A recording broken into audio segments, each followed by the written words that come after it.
Hi, and today I'm really delighted to be chatting to Nikki Farrow. Now, Nikki, I know you've had senior leadership positions in retail in the past, notably with M&S, and then moving into director roles in a global pharmaceutical company working in the UK and the US. A fair bit of influencing in that sort of those sort of roles there, Nikki, I guess. So thank you for joining me today. Just a few moments chatting about the topic of strategies for influencing, which are separate from the traditional power base. Influencing without position, influencing without the job role, having to bring your personal skills to influencing. And had extensive experience of having to do this before you moved then into consultancy. So I'm wondering what you noticed in your career about how to begin thinking about influencing without position. How did you get interested in the subject? Because I had to do it. Right. It's simple as that. In order for me to get my job done, to work across many stakeholders, across different cultures, different levels, from very senior scientists to scientists on the bench, I had to learn to influence. I had no positional power whatsoever with any of them. I had to learn. I made mistakes. From my mistakes, I thought, I need to make this work. And so I created my way of being able to get impact, influence, credibility with some really challenging stakeholders. Excuse the cough there.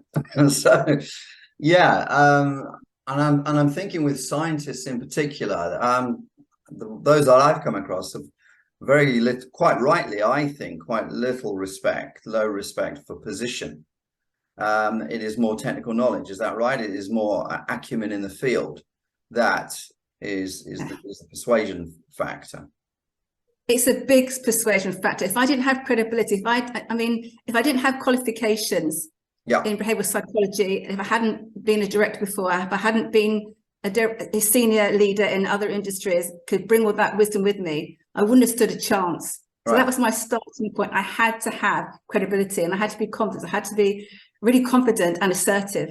Sure. Because they were very assertive. It was about intellect. Yeah. And they would play intellect was a power game for them. And I just thought, I can't have that because it's not going to get the relationship I need to get the work done.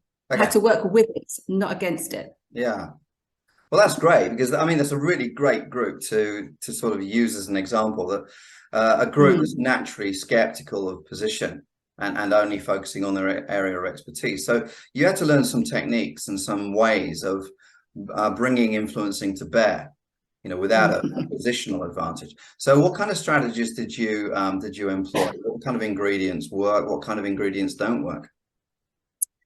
It's, to me, the bottom line was to develop really meaningful relationships. So I did a stakeholder map of the scientists I had to influence, because at that time they're interested in science, not leadership.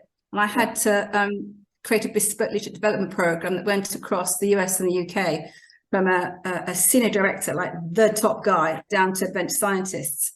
And they hadn't had much development before. They weren't really interested. They just wanted to do science. Right. So I had to find a way to get in there and say, we're doing this, but from no positional power. So it's relationship. I had to build credibility. I had to talk about my qualifications, which is something I don't really think is important, but for them it was. So I understood my stakeholder. I had to be credible. I had to say what my qualifications were. I had to build trust.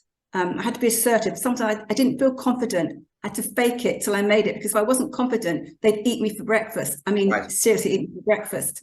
I had to really listen to I had to really listen to them. I had to ask lots of questions.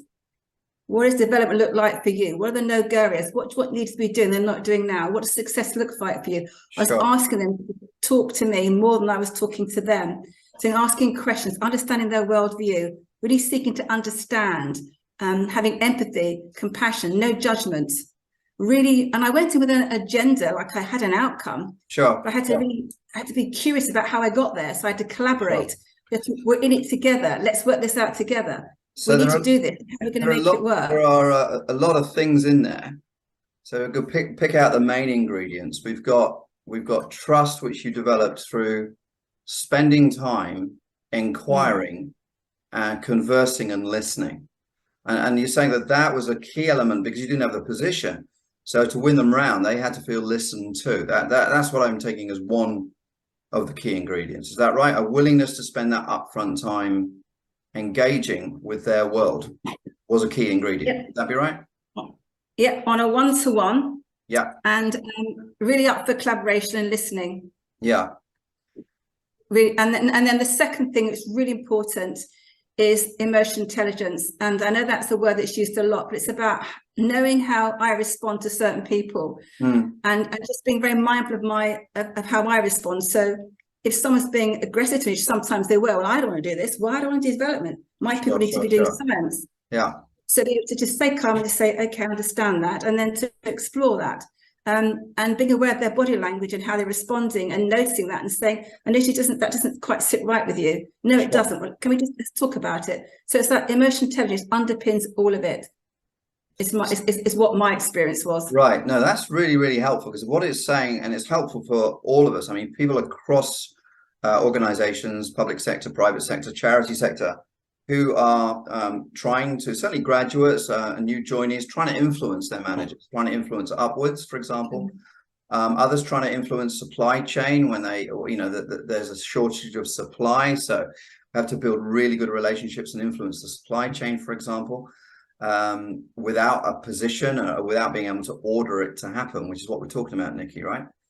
These are really important tips, and the summary is time spent building communication, time spent listening and demonstrating that we understand, and then and emotional intelligence was your second point behind it, so that we're watching the way that people are operating and thinking, so that we can, excuse the phrase, get under their skin a bit.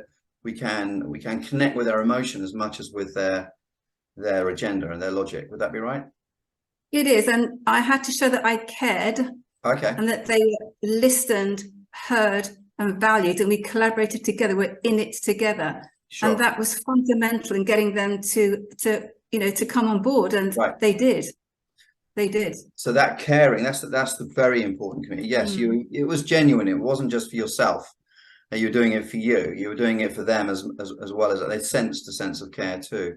But they're very powerful, and bring us to a conclusion in terms of So what would your tips be if we got somebody running a business, running an organization, and wanting people to influence each other, but of course across up and down and across the organization, rather than just the positional power influencers, again, everybody to be influential.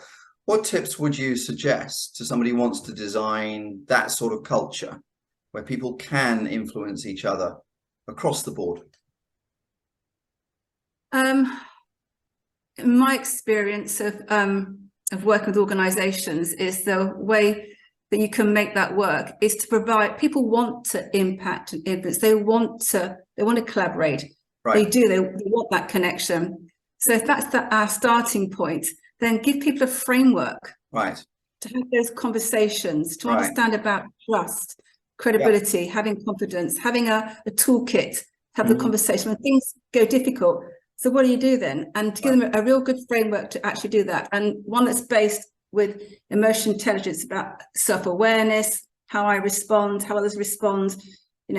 How do I then get out of something that's difficult when someone's, doesn't want to talk to me and doesn't want to collaborate with me? What do I do? What are my options? And I think it starts with the top. It has to be role models from the top. I know it's a cliche, but I genuinely believe if it's role models from the top and cascaded down, and people are held to account for how they their own development, it becomes a performance measure. It's not optional, but it's about supporting, developing, providing group coaching, a program of work. I think it's really important. That's my experience of how you start to, and you've got to get more than 10% of people doing it, and that's the tipping point to get a cultural change.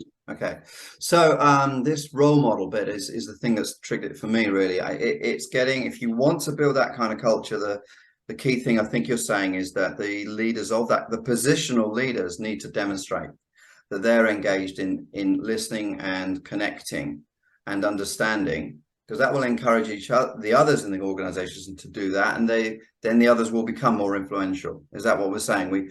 We have to demonstrate listening and connecting from our senior level, to enable the rest of the organization to do that, and then to influence each other. Is that the summary?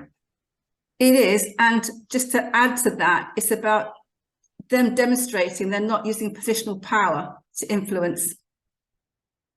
And that's really important. Okay. Just to highlight that. And just to finally explore, that's intriguing. That. So how might leaders do that? How might they demonstrate that they're influencing without their power base? Because they do have the power base. So how might a CEO demonstrate, for example, through the organization that they are influencing, but they're not using their power base to do it? In your view, how could they do that? I've seen many leaders do it. They use the same skills we've just talked about. They care, right. They listen, they want to understand the other person's perspective, right. and they collaborate in a solution. Right. And that's the key. Yeah, that's the key for me that I'm taking away from this conversation, that the leaders who want to demonstrate it do influence, but they demonstrate the listening and the collaboration element, and therefore I would imagine adjust what they initially required and demonstrate they've adjusted because they've listened, and that would give that clear communication. Would that be right?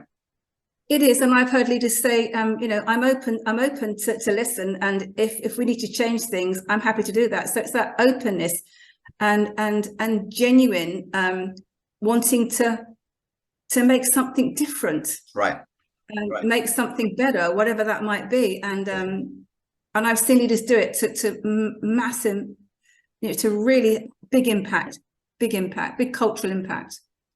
Well, Nikki, thanks. I'd just like to thank you for your time, and really, really do appreciate it. We've got a lot of generational changes that I've noted certainly over the last 10 years, 2 or 3 years, you've seen changes of people entering the workforce now are wanting to bring their influence to bear. And it's more and more important now for cultures to develop that ability for everybody to influence each other rather than a command and control structure. It's becoming even more critical. So what you've said there has been really helpful. I'd like to thank you for your time. Thank you for your tips. Appreciate it. My pleasure. Thank you. Thank you.